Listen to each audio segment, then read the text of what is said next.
Jesus está usando o exemplo do trigo para poder dizer: Pedro, você pode ser trigo, você pode ser bom, mas você não está maduro. Quando você vai para Mateus 13, Jesus fala sobre o que está acontecendo aqui através de uma parábola.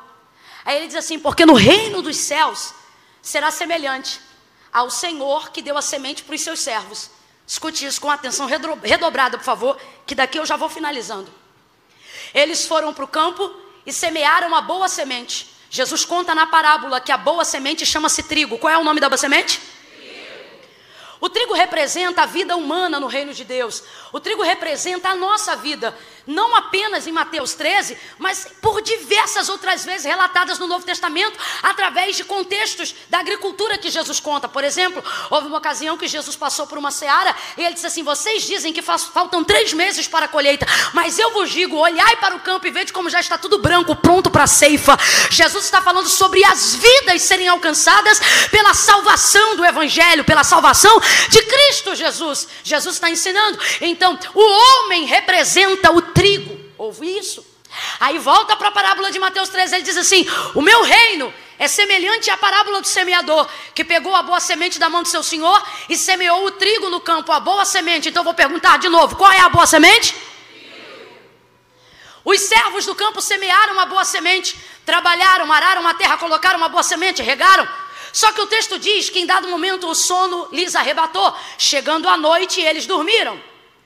O sono fala do quê?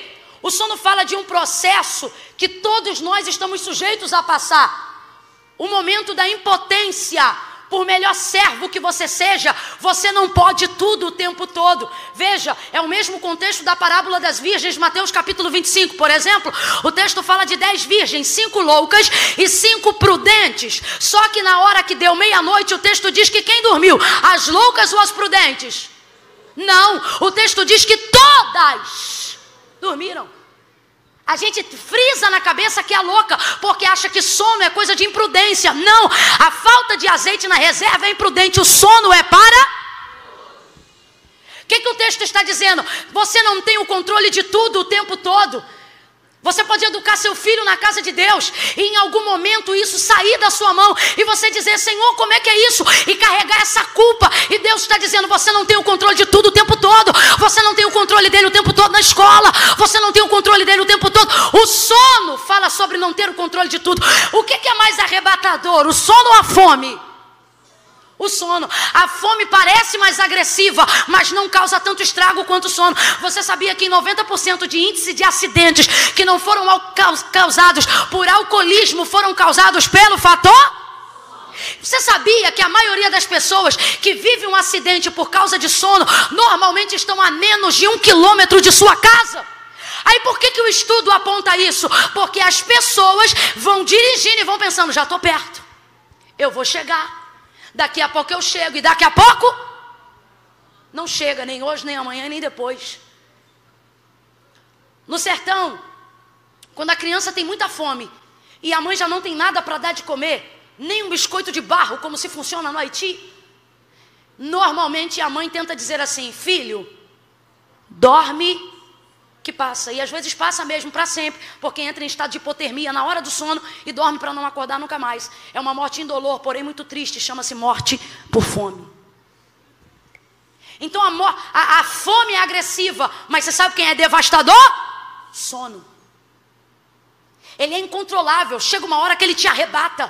Isso fala sobre a nossa incapacidade diante de algumas coisas, como a parábola das virgens. Não foram só as loucas que dormiram, as prudentes também. Não está tudo no seu controle. Escute isso. Aí o texto diz que depois deles terem semeado toda a semente de trigo, eles dormiram, todos dormiram. São servos, estão no campo do Senhor, porém o sono chegou e eles dormiram. Aí o texto diz que durante a noite, enquanto eles dormiam, veio o inimigo. E o inimigo lançou sobre a terra arada, pronta para receber a semente de trigo. Porém, ele lançou sobre toda a terra a semente do joio. O joio é a semente do inimigo. Completa para mim, por favor. O joio é a semente do... aquela que vem durante a noite, aquela que se aproveita da fraqueza, aquela que usa a terra que foi preparada para o Senhor para ganhar a sua semeadura. Vai ouvindo aí. Quando os servos acordam de manhã e percebem que o joio está crescendo junto com a boa semente, que é o trigo, eles ficam desesperados e conta Jesus na parábola. Eles saem correndo até a porta da casa de seu senhor, bate na porta e dizem: Senhor, qual foi a semente que tu nos deste para semear? Ele diz: olha, eu dei a boa semente para vocês. Qual é a boa semente? Mas agora ocorre que o joio, erva daninha entre as sementes de cereais, está crescendo no meio do trigo. O Senhor quer que nós vamos lá agora e arranquemos essa semente? Ele diz: não, essa semente quem semeou foi o inimigo. Ah, Senhor, então nós vamos lá agora. Olha o zelo com o campo, olha o zelo com a terra. Não é maldade, é zelo. Só que um erro não deixa de ser um erro só porque é sincero. Senhor, nós vamos lá agora e vamos arrancar esse joio. E a palavra do Senhor diz em ponto de exclamação em Mateus 13: e disse-lhes o Senhor: não! Tem um ponto de exclamação, grita comigo, diga não! Não! Diga de novo, não! O Senhor diz: não toque no trigo, deixa crescer junto. Sabe o que a gente tem que aprender? Primeira coisa: trigo não é influenciado pelo crescimento de joio. Primeira coisa que a gente tem que aprender: parar de superestimar o joio, como se por estar crescendo junto ele vai poder sufocar o trigo. Não, não, não, não. A terra que cresce o trigo também cresce o joio. Agora veja, o joio só cresce, porém o trigo frutifica. O trigo produz, e é isso que distingue ele do joio. Tem muita gente que não me toque, aí é joio, aí tem que desmascarar, aí é joio, aí alguém tem que falar, aí alguém tem que fazer, e o Senhor está dizendo: não faz nada, deixa o joio crescer junto. Por quê? Crescimento de joio nunca diminuiu a produtividade de trigo. Crescimento de joio nunca sufocou a capacidade do trigo. A gente tem que ter isso em mente. O Senhor diz não. Completa aí para mim de novo. O Senhor diz não. Ele diz: sabe por que não? Porque ocorrerá que na tentativa de vocês arrancarem o joio, junto com eles vocês vão levar também o... E qual que é o problema? Vocês não vão saber distinguir agora, antes da ceifa, o que é joio e o que é trigo. E por que não vão distinguir? Porque ocorre que o joio, que o trigo, é igualzinho ao joio na fase de crescimento. Quando eu falo de trigo, você lembra da espiga, já cheia de gominho, né? Quem já viu um galinho de trigo aí? Nem aquele de decoração da ceia nunca viu? Quem já viu um galinho de trigo aí?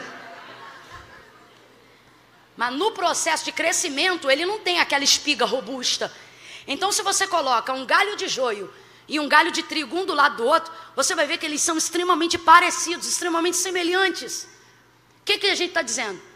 O trigo deixa de ser trigo só porque está em fase de crescimento?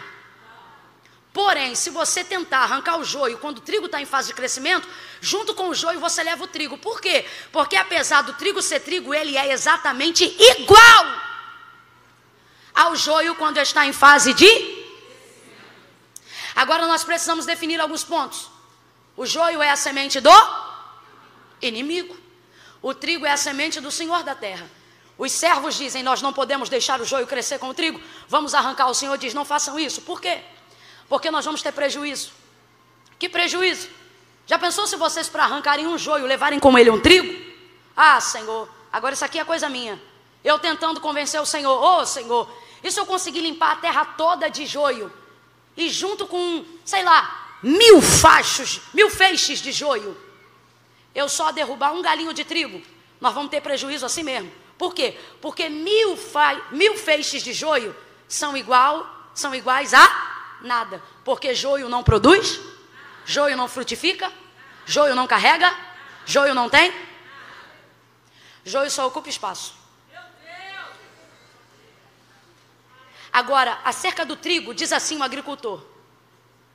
Disse assim o próprio Jesus e propõe assim todas as parábolas. Se você semear uma semente de trigo, se ela te devolver pouca, ela te devolve 10. Ele diz assim: 10, 20, 30 e até 60 e até 100 por...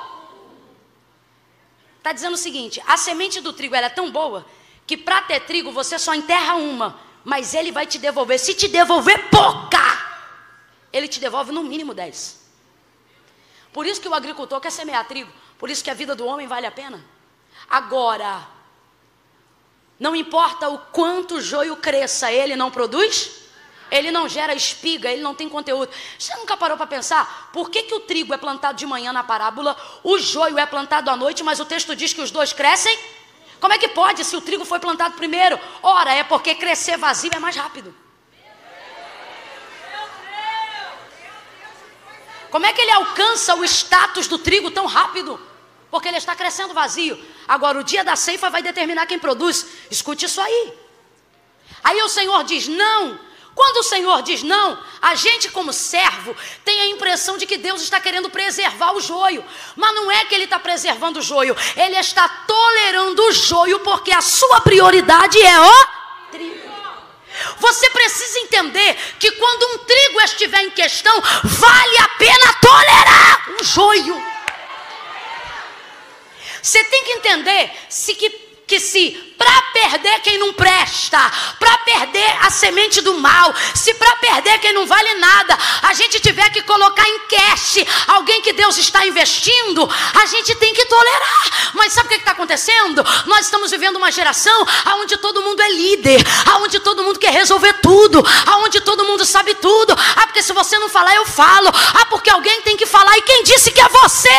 Tem uma coisa que não mudou. O quê? Ele ainda é o Senhor da terra. E não há vontade, não há zelo, não há serviço que eu como serva queira fazer que venha descumprir o princípio da liderança do Senhor.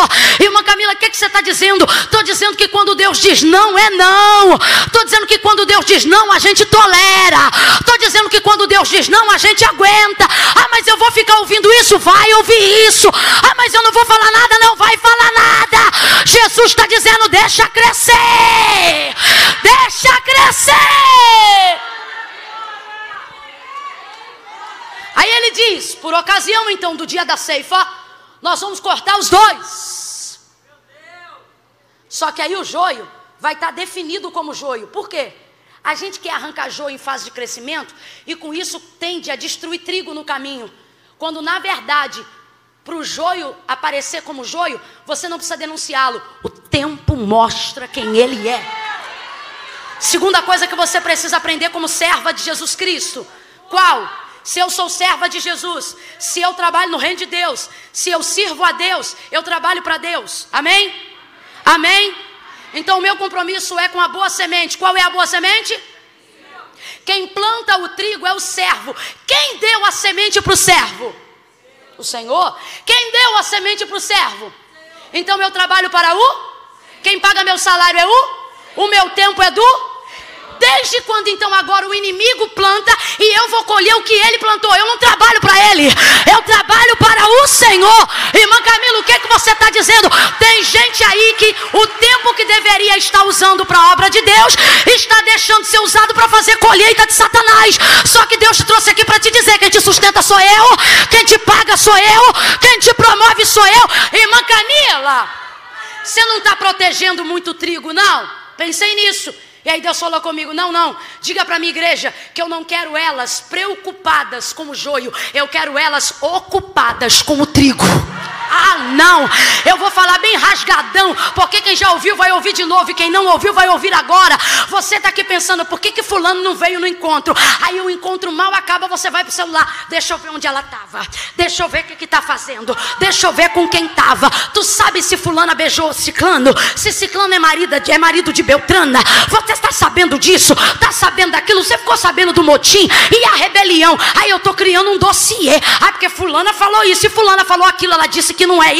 Vai ter pega para capar. E o nosso tempo sendo dedicado na madrugada para saber quem entrou aonde fulano falou com o quê, e se tirou foto, aí eu printei, manda para mim, manda inbox, aí porque eu vou mostrar isso, eu vou fazer aquilo. E o Senhor está dizendo, tá aí, usando o tempo de vida que eu te dei, o salário que eu te dou, o fôlego que eu te dou, para cuidar da vida do joio. Sabe o que você podia estar fazendo? Usando esse tempo para visitar órfão, viúva, usando esse tempo para levar assistência social. O que é isso, irmã Camila? Pega na mão de alguém aí com força, vai, pega na mão, diga isso, aí é com você. Olha para ela e diz assim: Deus tá fraco, eu quero ouvir lá fora também. Diga: Deus não quer você preocupada com a vida do joio. Diga: Deus quer você ocupada como o trigo. Vai visitar o trigo, vai orar pelo trigo, vai ajudar o trigo, porque quem dá fruto no reino de Deus é o trigo.